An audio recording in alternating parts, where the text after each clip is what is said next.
Hello everyone, स्वागत है आपका मेरे चैनल में। हमारे चक्कू होते हैं तो ये इधर उधर पड़े रहते हैं और ये हमें मिलते भी नहीं हैं। तो ये जो डब्बे हमारे निकल आते हैं तो इस डब्बे के अंदर आप अपने चाकुओं को सेव करके रख सकती हैं। तो इस तरह से आपको ये समय पर मिलेंगे और खोएंगे बिल्कुल भी नहीं। तो अब ये अगली ट्रिक आती है हमारी, जो ये बिसलेरी की छोटी वाली बोतल होती हैं तो इन्हें हमें फेंकना बिल्कुल भी नहीं है। ये बहुत ही यूज़फुल हो सकती हैं और इससे मैं बहुत ही काम का एक किचन में काम आने वाला टूल्स तैयार करूँगी जो आपके पैसों की बचत करने वाला है। तो चाकू को गर्म करके हमने बोतल का पिछला हिस्सा काट लिया है और अब हम इस तरह से इसमें लंबा कट लगाएंगे और हमें चाकू से अच्छा कैंची से हमें काट लेना है। तो इससे इसकी शेप अच्छी सी आएगी। या तो आप स्केच से निशान लगा लें या फिर कैंची से इस तरह से काटें गोलाई में, तो ये बहुत ही अच्छा हमारा टूल तैयार हो जाएगा। तो इस तरह की बोतलों को आप बिल्कुल ना फेंकें। बोतलों से मैं नई नई चीज़ बनाती रहती हूँ, लेकिन ये हमारा एक झावा टाइप बन गया है और इससे हम दालें या आटा इस तरह से उठा सकते हैं।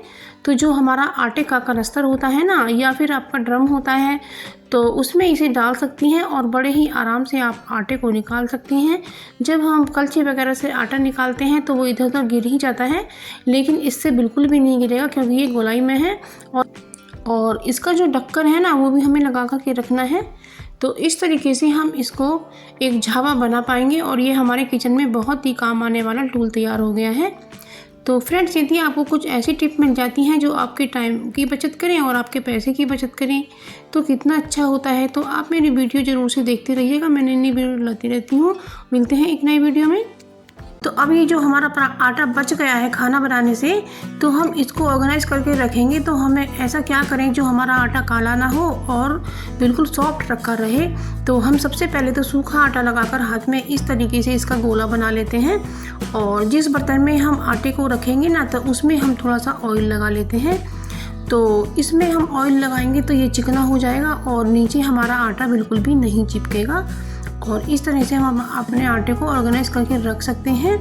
तो इस पर हम ऊपर थोड़ा सा ऑयल और लगाएंगे जिससे हमारा आटा काला बिल्कुल ना पड़े, बिल्कुल ऐसा का ऐसा ही रखा रहे। तो इस तरह से हमने ऑयल को लगा दिया है और हम ढककर इसे फ्रिज में रख सकते हैं। तो जब फ्रेंड्स हम शाम को आटा निकालेंगे तो हमारा आटा काला बिल्कुल भी नहीं मिलेगा। तो आप देख सकते हैं फ्रेंड्स कितना अच्छा आटा है। तो इस तरीके से आप आटे को रखें। तो हमने ये आटा ढक के फ्रिज में रख दिया है। हमारे घर में यदि चॉपिंग बोर्ड नहीं होता है और हमें सब्जियां चॉप करनी होती हैं तो हम क्या करें, सबसे पहले तो ये टमाटर के ऊपर से इनके डंठल हटाएं और इसके बाद हमें इस तरह से चकले को अपने चॉपिंग बोर्ड की तरह यूज़ कर लेना है।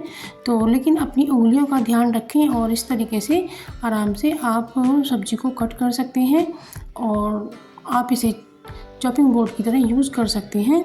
तो है ना कितनी कमाल की ट्रिक है। तो अब अगली ट्रिक आती है हमारे तवे को लेकर। तवे पर अक्सर हमारे जंग लग ही जाता है, तो हम इस जंग को किस तरह से हटाएं। सूखे कपड़े से तो हमारा काफ़ी जंग इस पर ही रह जाता है, तो इस पर थोड़ा तेल डाल करके कॉटन के साफ कपड़े से इस तरह से पोंछना है। तो आप देखेंगे इसका सारा जंग हट गया है। क्योंकि ये जो तिकोना पराठा होता है बहुत ही खाने में टेस्टी होता है और इसकी जो लेयर होती हैं वो बिल्कुल पतली हो जाती हैं और सिक करके बहुत ही टेस्टी लगता है। तो क्या होता है फ्रेंड्स, इस पराठे को सबको बनाना नहीं आता है और आजकल के जो बच्चे होते हैं उन्हें तो सादा गोल रोटी ही बनानी नहीं आती है।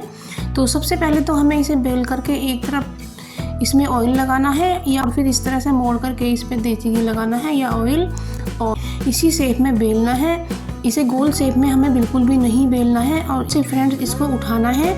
और ये यदि फ्रेंड्स आप मेरे चैनल पर नए हैं तो मेरे चैनल को सब्सक्राइब भी कर लीजिए। कहूँगी कि आप सरसों का जो तेल होता है ना उसे पका कर रखें और उसे ही अपने इस्तेमाल में करें, क्योंकि जो रिफाइंड होता है ना उसे खाने से हमारी जो घुटनों की ग्रीस होती है वो ख़त्म हो जाती है, सूख जाती है और एक दिन ऐसा आता है कि हमारे जो घुटनों हैं ना उनमें दर्द रहने लगता है और जब हम डॉक्टर के पास जाते हैं तो डॉक्टर घुटने बदलने के लिए कह देते हैं। ये पराठा ज़रूर से ट्राई करके देखिएगा। ये बहुत ही अच्छी होती हैं, ये काली पड़ जाती हैं। तो इसको साफ़ करने के लिए हमें सोनार के पास जाना पड़ता है। तो वो क्या करते हैं कि काफ़ी सारी चांदी उतार लेते हैं और हमसे अच्छे खासे पैसे भी ले लेते हैं। तो हम ऐसा क्या करें कि जो हमारी जो पायल हैं घर पर ही शाइन करने लगें और बिल्कुल नई जैसी हो जाएं। तो हमें लेना है कोलगेट पेस्ट और सबसे पहले तो हमें पायल को पानी में गीला करना है और तो इधर हम पेस्ट को लगा लेते हैं। तो पेस्ट हमें इस तरह से लगा लेना है और जो ख़राब टूथब्रश होते हैं ना तो उससे हमें रगड़ कर साफ़ करना है।